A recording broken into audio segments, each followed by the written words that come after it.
Hi, I'm Paul, and back for another episode of Plusma-cast, the show where I speak with professionals of the creative industry to get their insight, not to help you if you think of coming into this line of work or vocation.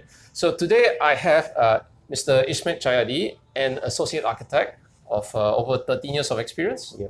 Okay, so I've covered many fields previously in my previous episodes, music, design, branding, cooking, and you are my first architecture staff or architecture associate in this case. Yeah.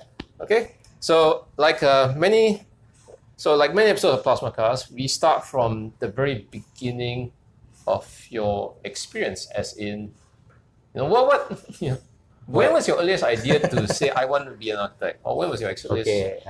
It started quite early. At 4 years old. 4 years old. Okay. That was when I began learning to read, Okay. and eventually we want to write. Yeah. So from writing, then I began to start looking at things and drawings, Yep. and eventually I fell in love with express bus.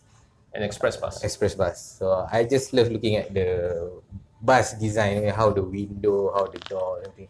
So I started imitating the design of an express bus, and then slowly, I would say that it would be like an innovation phase, Okay. where I started adding from a single story bus to a double decker bus and a triple decker, 4 decker, and very tall. Yeah. Then one day, not one day, I mean like my mom's friends, when they came over, they look at my drawing and they would say that, wow, it's a nice drawing. I think it's just like a gesture of giving, how to say, semangat Yeah. to the I mean, a little bit of encouragement. young kids, encouragement.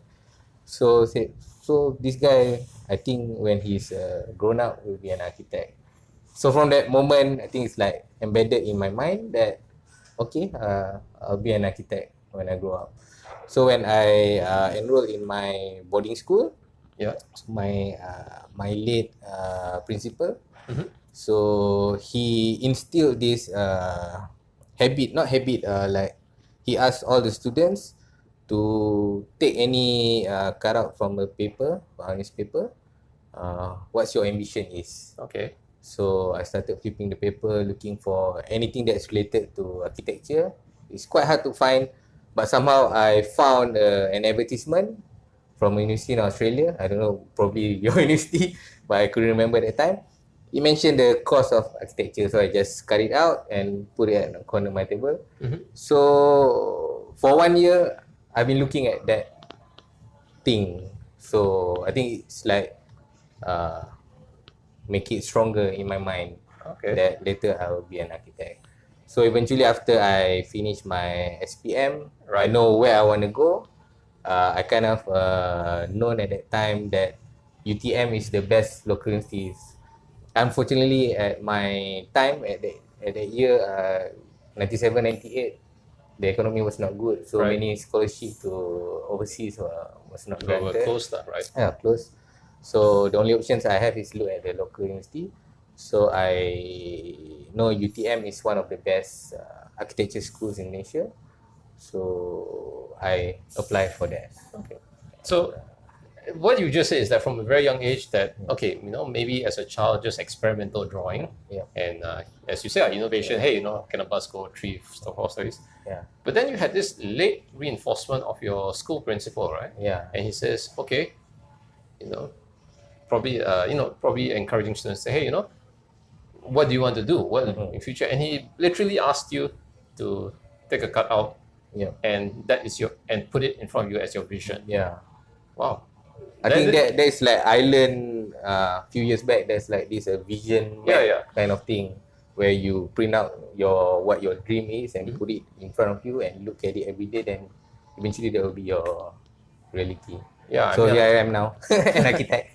Yeah, that's very interesting. Yeah. Okay, so when you went into UITM, UTM. Sorry. UTM, sorry. Yeah. This is in Johor, right? Yeah, Skudai Johor.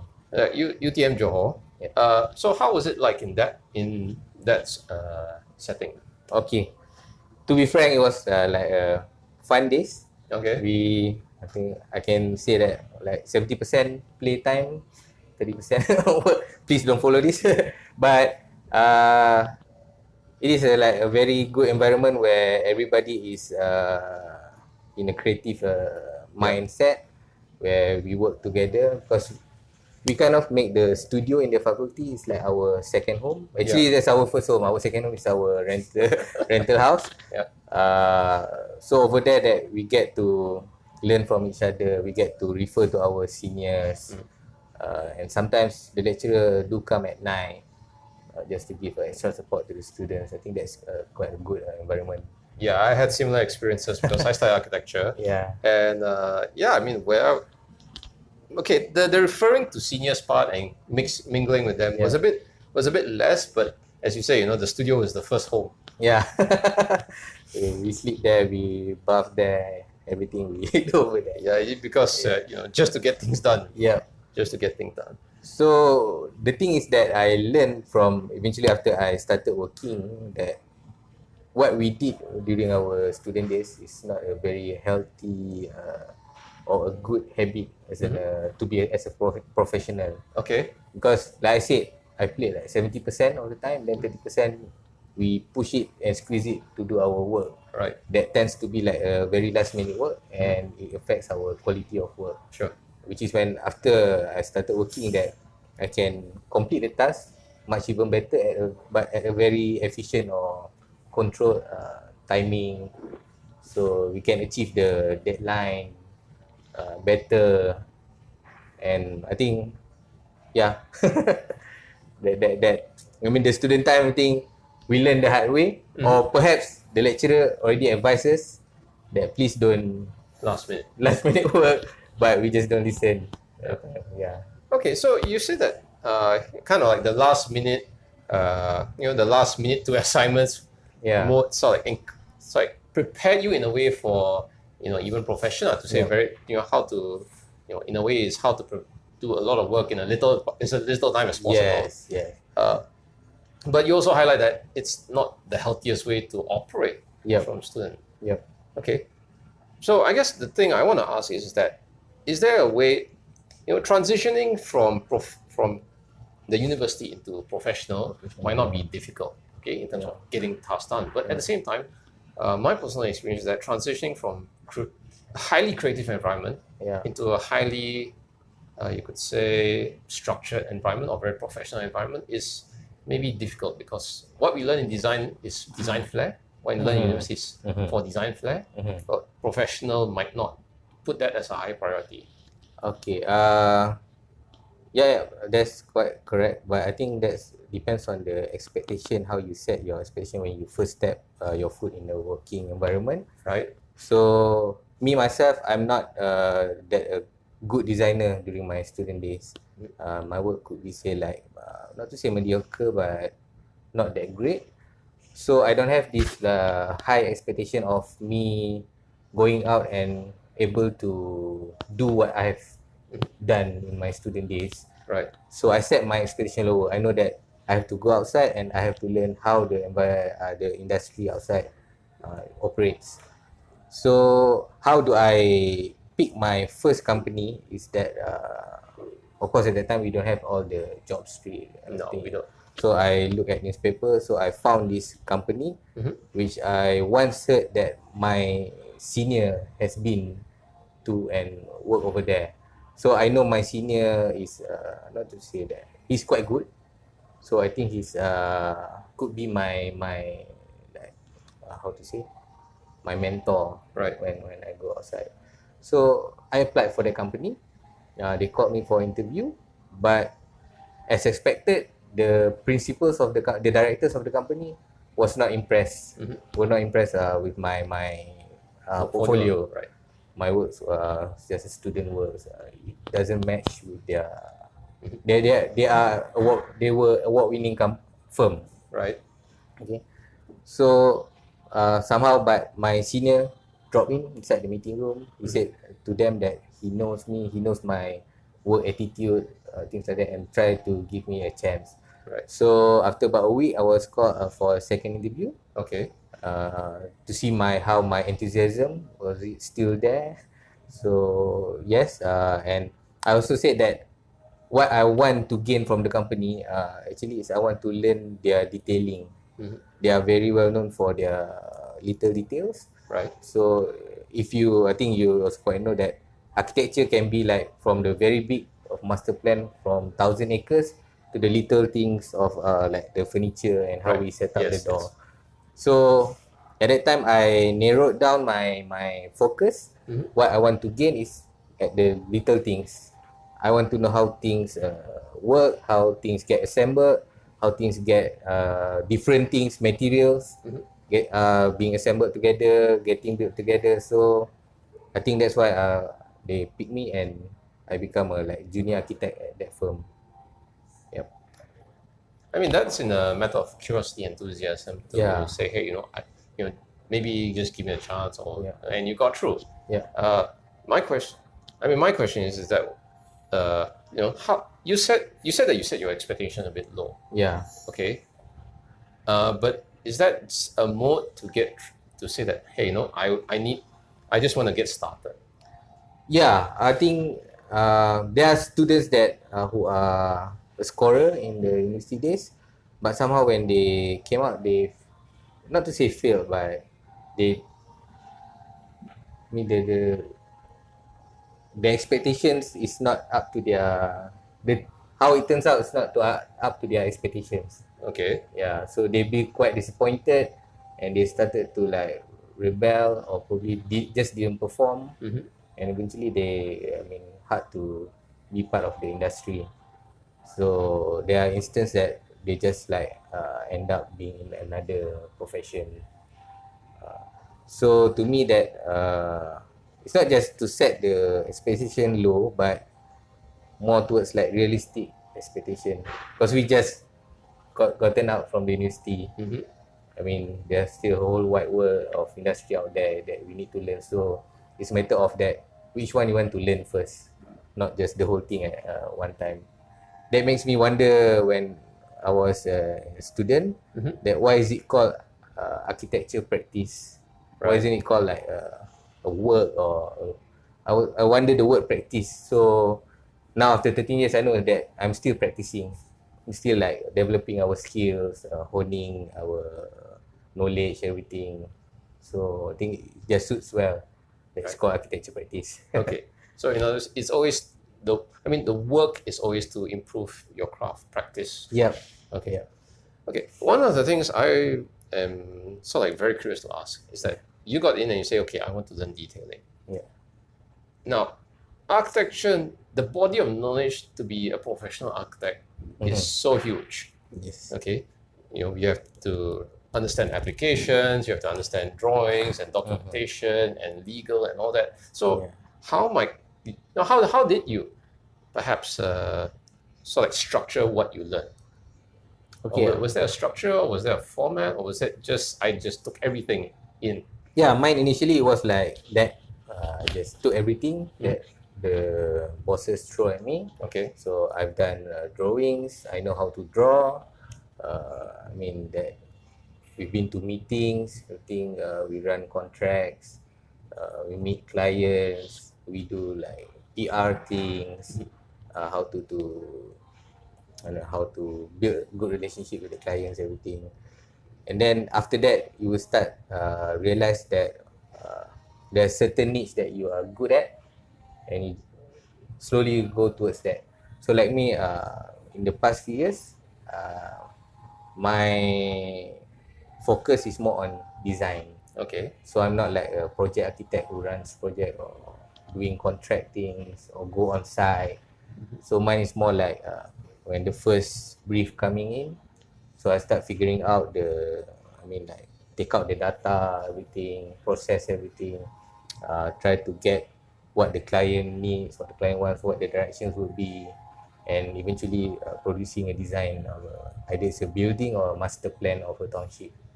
So that's now what my specialization is. Okay. So in a way that is, again, as I'm asking, there's so much body of knowledge, and what you just said is that perhaps eventually will grow into a certain skill set or certain specialization. Yeah. So eventually that I think my decision to pick the first firm where I work from that influenced much where my direction is now. So from there, I learn a lot of like detailing. So I think that's suffice for me to venture further on in architecture. So where I begin to look at bigger things, like building a house, I think space planning. Then in the recent years where I involved in quite a few master plans, Right. of like a few hundreds to 1,000 plus acres. So I think that body of knowledge from the initial the beginning, I think it's just developed to a bigger scale of things. But I think the application or the process is quite the same. So I think that helps a lot to me in like evolving in my career. Okay. One question I want to ask is that was that sometimes you read you read about profiles of other architects, and they get as intricate as you say furniture, Yeah. and some they just are happy building a single house projects, or some doing being more master plan specific. Yeah. Is that something that do you suggest that we always start from the small, or is it something that we can perhaps go directly and learn in depth? I think in the body of architecture that because there is a very wide spectrum from the small detail, I think it's better to start from small, understand how things get built, then only then move on to bigger things. But it's not totally wrong if you start at the bigger things, because there are some of my junior staff that they just joined the company when I was working at the master plan, so they get to involve in the master planning stage. So I think that's quite a very macro stage of design. So I think there's nothing wrong. I mean, there's always a different stages in architecture. It's not that always that have to start small then getting it bigger. Depends on the company that you work on. Right. Yeah. Okay. Can you tell us some of the processes that you go in developing your projects? I mean, from scratch. Is it? there is Something like that. the client gives a brief and they say, hey, here's our title, and here's the scope that we want to develop. So what's your process or your trademark, even signature in a design, Wow. Okay. if there is such a thing? There's such a thing, but I think it's like you're driving a car. When you initially drive a car, there's a lot of things in your mind that you need to do in order for you to be able to drive. Yep. You need to like wear your seatbelt, turn on the engine, and make sure everything's okay. Check here and there, make sure you're steering. So I mean, that is like a very how to say one by one step that you have to go through. It's a process. But as an experienced driver, you don't even remember that. You just come inside the car and switch on everything and just drive, and you just move on. So I think same like me. I mean, not that there's a step of it that I need to follow, but eventually it's like a very subconscious move that I took, and that came to what design that I'm doing actually. So, but basically it's always from the client, the brief, the direction, the style that they want, the size of the building, what their target, what they want. I mean, like mostly I'm working for developer. So developer, they have this like sales target that they need to achieve, the amount of I mean, those are project parameters. project parameters. Those are project parameters, very well defined. From there, actually, that's like become the parameter of your design as well. Okay. So you know how many units that you need to fit in one parcel, to say, how big your units per units, that kind of thing. So you know that what kind of house typologies that you are going to come up with, whether it's like a terrace house or bungalow or semi-D, that kind of thing. So once you have all that set in mind, then I think after you narrow down, then you know that the next step is what. I mean, like if a bungalow, then you know that it's a very high-end product. Sure. So you know that your room's going to be bigger than normal. The other consideration that you need to factor in, because the buyer segment is already different. Certain expectation is already factored in. So that will affect your design eventually. So yeah, I think. I mean, another question I want to ask is that back in our university days, is that the lecturers often encourage us to read up or research certain designs Yeah. or certain methods to perhaps produce a design. Yeah. Whereas sometimes in my experience of professional practice, Yeah. my former experience was that what the client give, and then what happened is that there was just the act of designing. There was not so much the research of designing. Research. I think that's the gap between the academic of architecture part and the practice of architecture.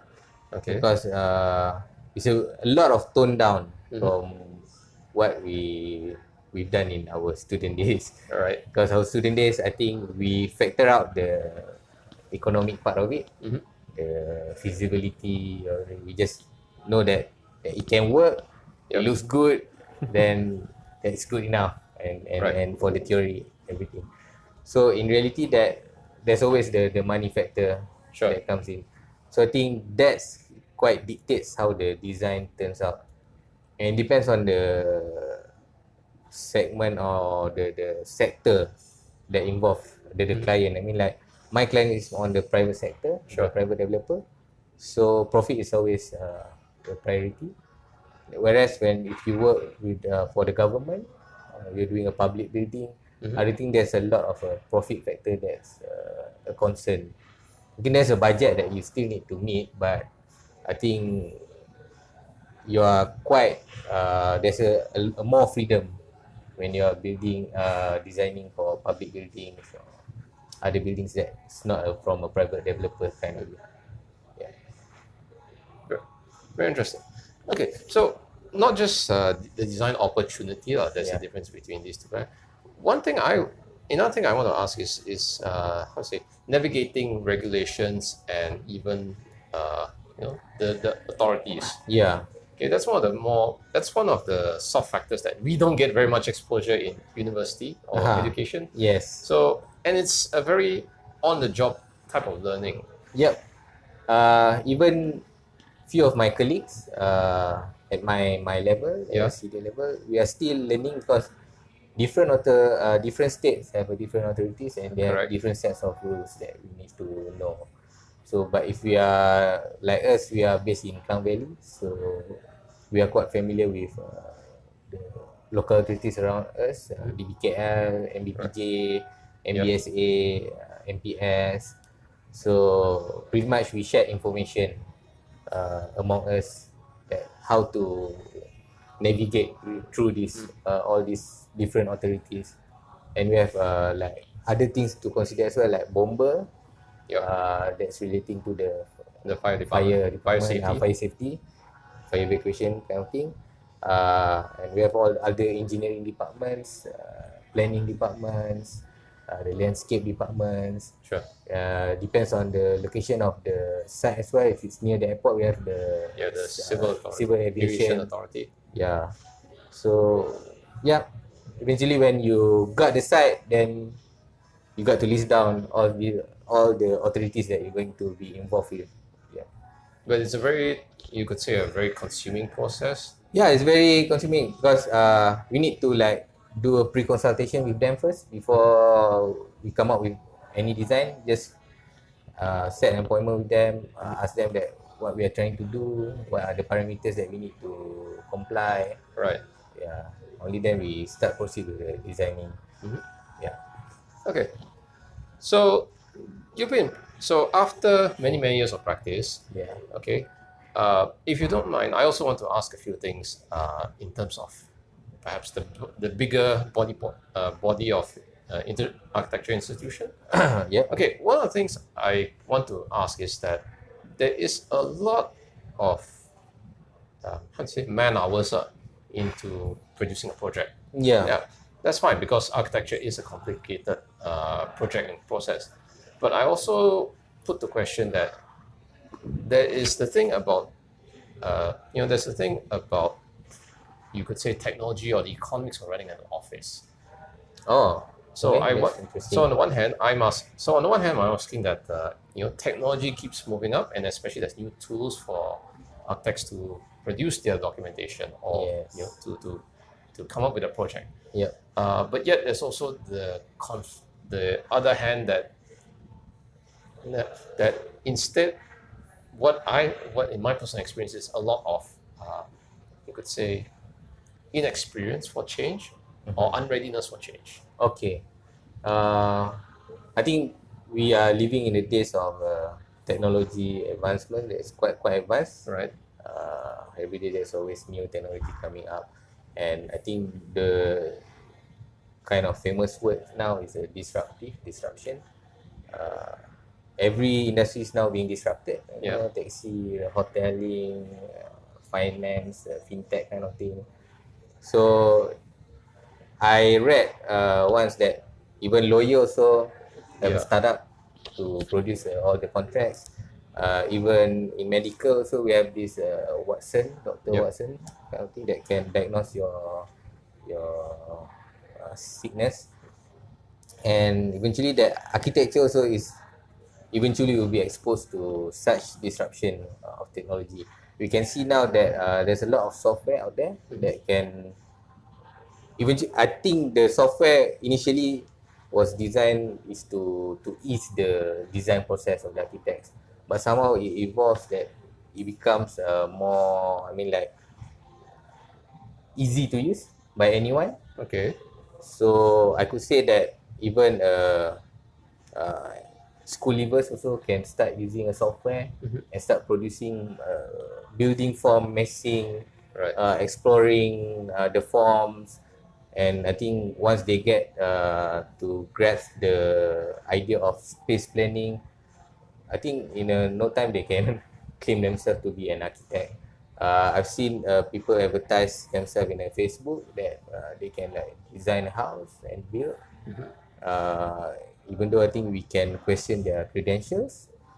Okay, that's a different thing. But talking about tools that is helping me in my work now, I think you know that for the past 15 to 20 years, architects have been using AutoCAD. Right. That's like a disruption of manual drawing. Yeah. So of late, I think for the past 5 years, we are now using this called the building information modeling, BIM.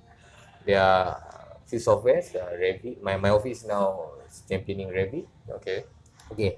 That one I think is more like a step up or innovation from a CAD. I mean, CAD is like a very, we can say like quite old, quite prehistoric tools. So BIM is a combination of lots of things, information put in one. We can like collaborate with other discipline, the engineers, I mean, mostly the engineers are the structural engineers and the mechanical engineers. Now what's the next step forward?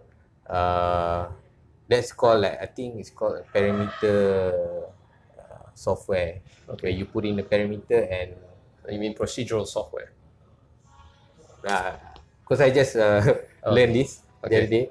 So eventually it's like from parameter and to the, what they call it, I forgot.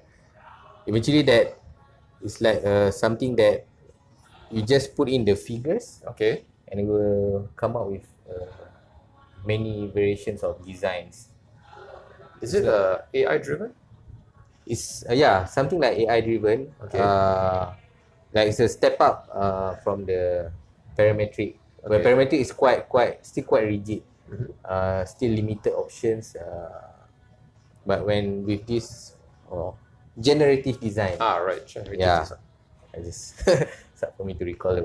So generative design is like where you put in whatever needs that you want and it just generate for you. So that when you see that one software that can come up with that kind of ability to produce such design, then there's a question that why do you need an architect? So the role of an architect is changing. Whereas I think 100 years ago, architect is seen as like a very revered profession as architect. then I think of for the past 20 years where the growth is already massive and everything is available, I think architects is like tools for people with money to produce buildings. So I think in the future, probably people may say that they don't need architect, but I think that's where architect nowadays need to realize that and position themselves, how their role in the future gonna be. I mean, like me, it took me about, let's say, to produce one bungalow design 1 week, probably by using the machine in just like 10 minutes or 20 minutes by inserting all the parameters. Right. The clients already have like hundreds or thousands of options, so just that's making me obsolete already. So now I need to position myself as like the operator of the software, where I control the software and where I advise the client. In, let's say, the client also, when they are being presented with hundreds or thousands of design options, they don't know which one to choose. Right. So I think that's my role, come and put in my experience and expertise to advise them to pick which one. Okay. So in a way, the future is always moving forward in terms of technology. Yep. And with the new tools, it comes to question that, okay, what is the role of an architect after all this? Yeah. And so on the one hand, you just highlighted what is the industry changing to, and what you're saying is that, okay, for you personally, that you would have to reposition your skills or your tool set. You have the knowledge, okay, now what next? Yeah. So for you on a personal level, right, you see this disruption coming. Yes. And would you be able to at least predict or project what's this gonna be like? I know things are changing. Definitely I also need to change or evolve or be better Right. from now. So I think that's the thing that, I mean, how to say that, the architect needs to be ready. Don't stick to, I mean, like for the now young guys trying to be an architect, don't visualize that architect is a very glamorous thing where you just like simply sketch and things just pop up. There's a whole lot of process, and I mean the reference that you are having now, I mean, like probably they have an uncle or their father is an architect, so they are like referring what they are doing now is the kind of way doing things. It may not be the same, I think, in 10 years time, but the changes, I don't think that it will come this soon. It depends on how we adapt to technologies. I mean, we always know that, not to undermine Malaysia, but there's always the Western, they are always the first to adopt such things, Right. To embrace the new things. It's going to take us quite some time to reach to that level where things are being done differently from now. Yeah. Okay. So, we've covered a lot, from your first ideas to getting your skills in the university days, and then even covered a lot about industry. And I guess I would ask, what is it like moving forward? But you just covered that. Yeah. Now let me ask about outside of the office. Okay. Okay. That on the one hand, there are many things we need to learn from outside, and also there's also the institution, the professional institution. Yeah. So the first question is that, on the one hand, we're kind of like busy indoors trying to complete the project, trying to deliver the project, and yet we're gonna have to refer to the out there, for the knowledge. Can you comment on that? Are you referring to the architectural board kind of thing? Like first is, be it ideas of maybe the trade shows or new designs or design trends even. Okay. How important, how significant is that in terms of working professionally? Sorry, I don't really get the Okay, so the first one is, I'm trying to get at that, there's a lot of pressure to deliver. Yeah. Okay. In office. In the office, all right. But then at the same time, how might we grow if it's all internal? Oh, okay. Is How there do we also- see how the outside influence our works? Is it? Yeah, how might that be? How might outside influence our work, or maybe do we have to keep exploring, Yeah, I or think how important that is exploring outdoors? being an architect, it's not like it's just inside the office kind of environment. I think I hate to say the word, but it's in the blood. I mean, it's never ending. When Okay. you go outside the office, you can't help but to notice, like I'm being here now, I'm starting to look at the rooms, starting to look at how the finishes are being applied. Right. Apparently, there's only just a simmer render, so it's quite economically done, but still looks good. So all this information comes into my mind, and somehow it helps me Right. when I come back to work, when we working on something similar like this, and I can say, hey, I've seen this place, they're doing just like this, just like that. So that's one thing, because that was also told by me to me by my brother-in-law. Somehow was involved in the construction industry. He told me at that time I was still a school leaver. So if you want to be architect, uh, open your eyes, start to look things around you. At that time I was like, yeah, I'm looking at nothing. But now as an architect, I know that this is a window, which is a full height window. This is a wall with a nice wallpaper. This Right. is something like cork kind of material thing. So you start noticing. I think that's the thing that, like I say, is in the blood. Yeah, even when I'm watching movies or TVs, and the backdrop of the movies is a nice thing, then you just pause and just take your time and look at the design. Admire the detail. Yeah, admire the details.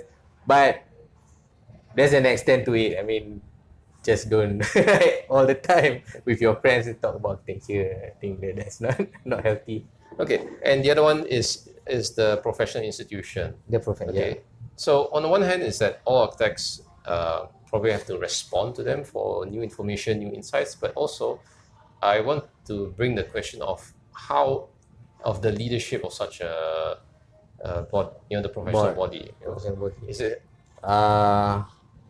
I think this is my personal opinion. It's not reflecting the whole architecture profession. I think the profession is there to protect the architects. Okay. We have the Architect Acts and everything, because it's a very complicated and intricate industry where we deal with contracts with different parties. A lot of dispute happens. So I think this is where the body comes in and protect the architects with the knowledge, the necessary knowledge that we need to acquire. So that's why they say that being a professional architect or getting past the Part 3 exam is like one of the hardest exam in Malaysia. Okay. Because it's not easily granted to anybody. That they have to go a very rigorous training.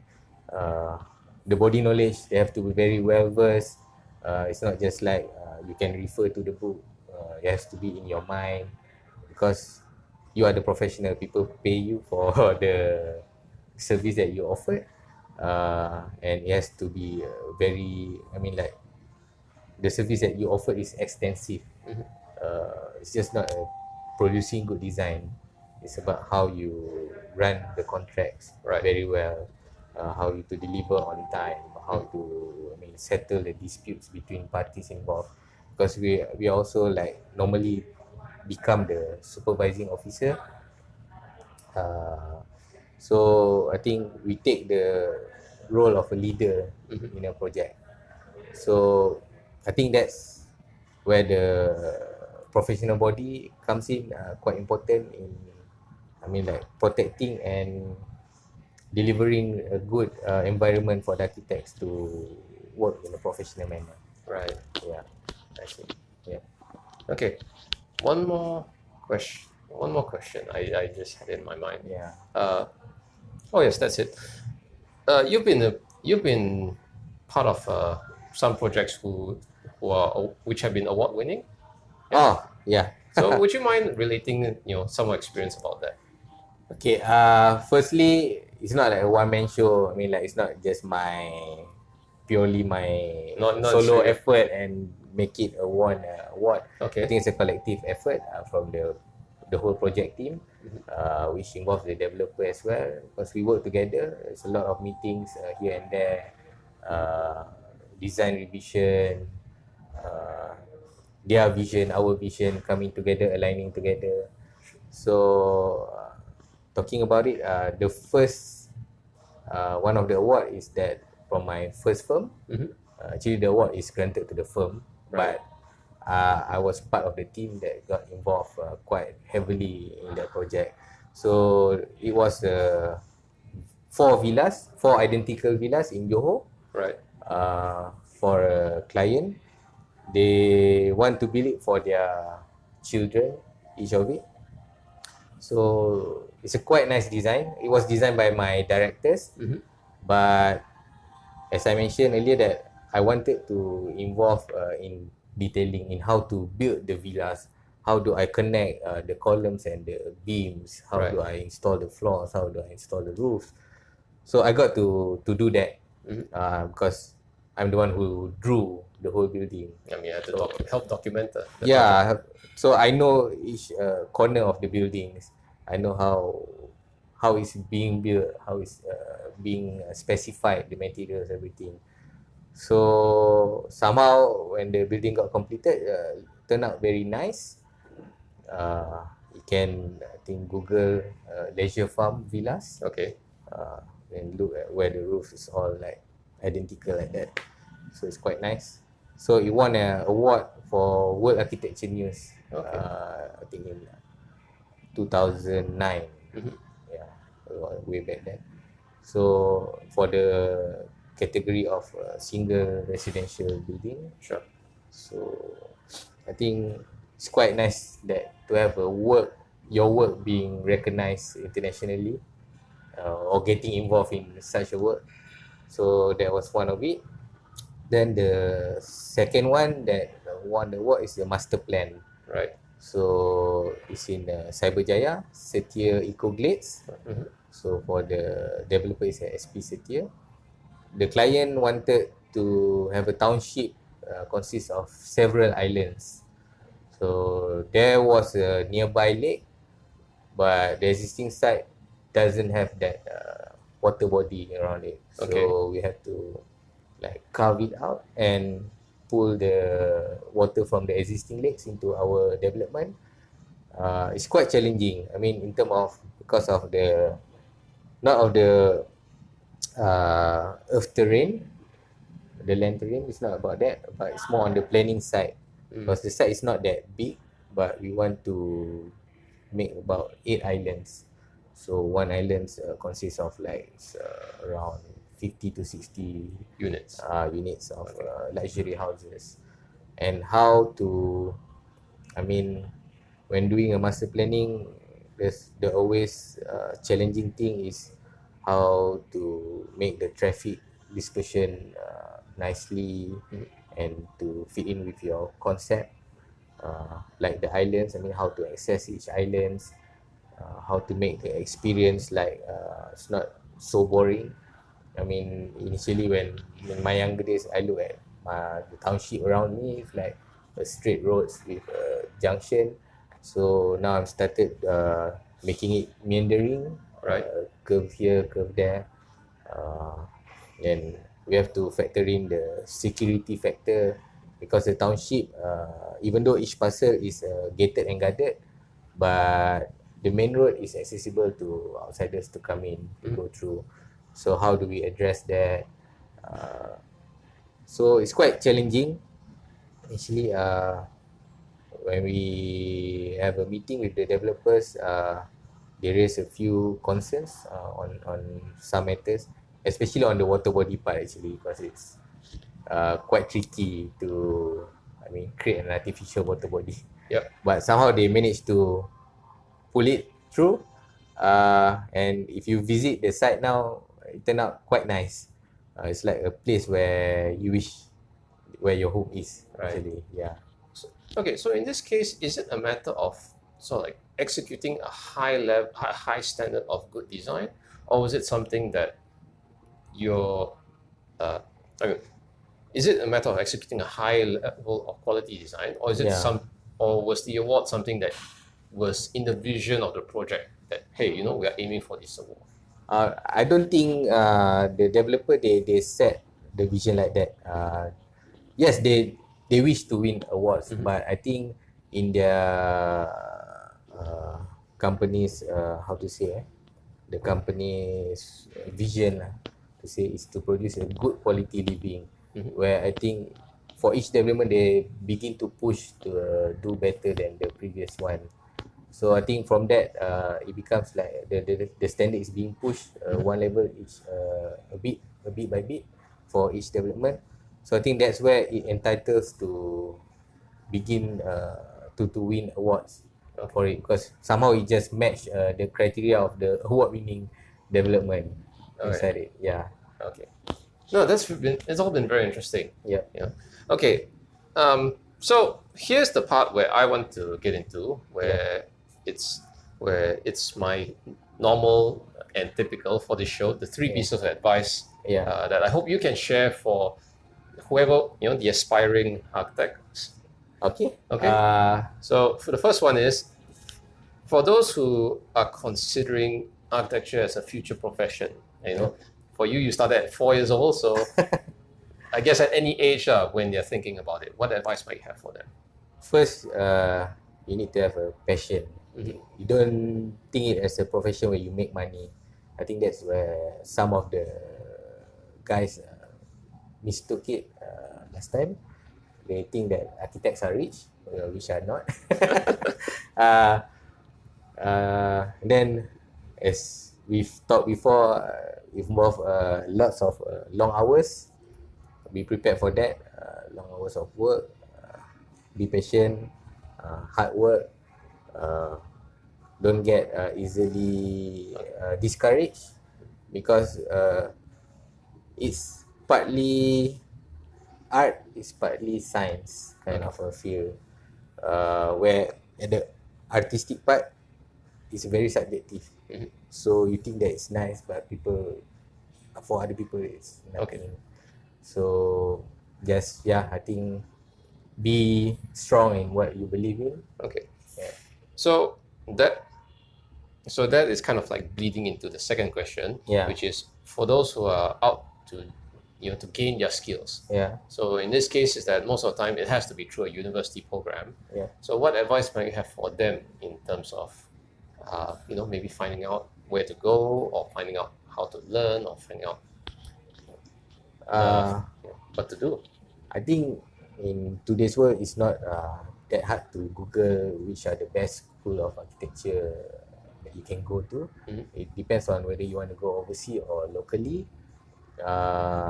But I think every school, they set quite a standard for the students. Just pick the best school, and then going out to the real world where you will start working. That one, I think, like I said, you need to be prepared yourself that it's going to be a tough first few years for you to gain that valuable experience. But once you reach that, and once you have that confidence in navigating the profession, I think then the world is yours to explore. Yeah. All right. Well, I would have asked the third question, but you just answered it. As in, don't worry. It's all good. It's all good advice. So now the final thing I'm gonna offer is that you have the last word here. Is there anything else you'd like to mention, advise, advertise, or promote? The thing is that we want to promote. I don't think that architect we are allowed to promote ourselves. No, we're not. But if you need any advice in architectural thing, or need some help in designing houses, then I'll be here to help. Also, I think that's about it. Not much thing. That's all right. I mean, I do know myself that the architects can't do so much self-promotion because of it's a regulated work. Anyways, but all good. So with that, dear audience, I will close out the show. This has been my conversation with Ismed Chayadie. who is an associate architect in Malaysia here. And thank you for your time to share your experience. Yeah. Thank you for your opportunity for me to be part of your show. All right. I think it's been quite an honor for me to be part of the show. Okay. Yeah. And with that, okay, you have been watching Plusma-cast. We will see you with another guest on the next episode. So stay tuned. And yes, if you want to get in touch with Mr. Chayadie, if you got any questions about industry, or even to offer him him and his company projects. Okay, there's a description. Yeah, there's a description. You can read the description, and there's a slide which you can see details. For him. Yeah. All right. Thank you very much. All right. Thank you, everyone. Okay. Thank you. All right. Thank you, Paul.